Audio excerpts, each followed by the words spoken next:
अस्सलाम वालेकुम दोस्तों।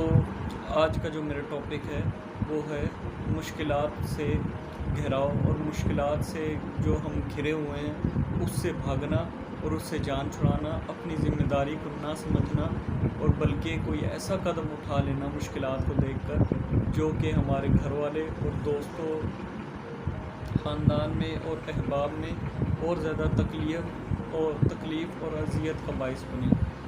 बहुत सारे ऐसे वाक़यात दिन ब दिन बढ़ते जा रहे हैं जिनसे हम ये अंदाज़ा लगा सकते हैं कि लोगों को उनके अंदर कुछ भी इतने सेंस नहीं है कि हम अपने आप को किस तरह मेंटेन करें। हमें अचानक कोई शौक़ लग गया है या हमारा जो गुस्सा है हम उसको किस तरह कंट्रोल कर सकते हैं, क्या करें और कि ऐसा कौन सा कदम उठाएं जिससे हम कोई ऐसा काम ना कर सकें जिससे हमारे घर वालों को और सबको तकलीफ़ हो। जिस तरह हाल ही में एक वाक़या हुआ कि माँ बाप ने तंग होकर माँ अपने घर चली गई और बाप ने अपने बच्चों को नहर में फेंक दिया।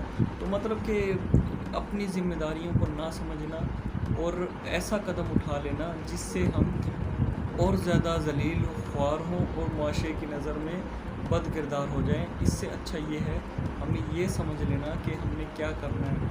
हमारी जो गुस्से की शिद्दत है दिन ब दिन इस तरह बढ़ती जा रही है जिस तरह कि हम ये साबित करना चाह रहे हैं कि इंसान का गुस्सा बहुत ज़्यादा बुलंद है।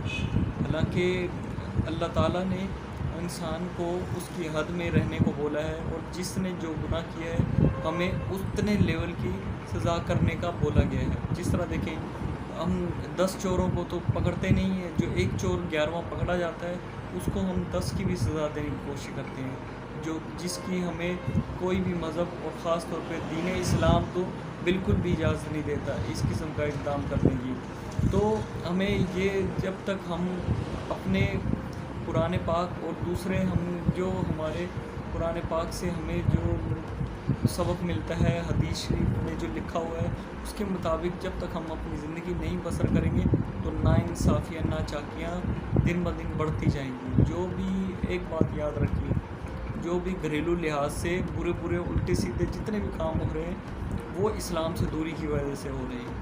बाज़ लोग कहते हैं कि भाई इस्लाम तो बड़ा ही सख्त मज़हब है, ये मज़हब देखें, इस्लाम से पहले इस्लाम जितना कौन किसी को प्रोटेक्ट कर सकता है। इस्लाम में तो ये है कि आपके माँ बाप नॉन मुस्लिम भी हो तो आप उतना ही उनकी रिस्पेक्ट और उतना ही उनका अदब करें।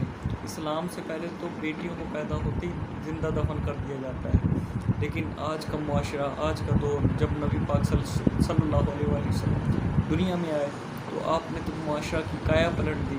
आपसे किसी को क्या डरना था, बल्कि सब आपकी पैरवी करते थे और जब आपके बारे में मशहूर हो गया था, जो आपको देखता था आप उस पर जादू कर देते थे, वो भी कलमा पढ़ लेता था। आपने तो ये बेटियों को इज़्ज़त दी, माँ को इज़्ज़त दी, बाप को इज़्ज़त दी और औरतों को पर्दा करना सिखाया कि ताकि हम गैर महफूज नज़रों से बच के रहें।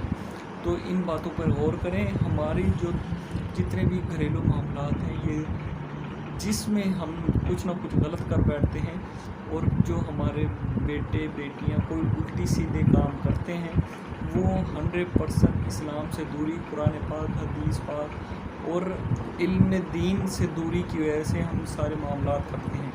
देखें, अगर माशरे में ये पता हो कि चोरी करने से मेरे हाथ कटेंगे तो माशरे में 90% जुर्म कम होना शुरू हो जाए। इसकी मैं आप जीती जागती एक मिसाल देता हूँ कि एक शख्स एक जगह से बादशाह का गुज़र हुआ। बादशाह ने देखा कि जो बकरियां और बड़े भेड़ और ये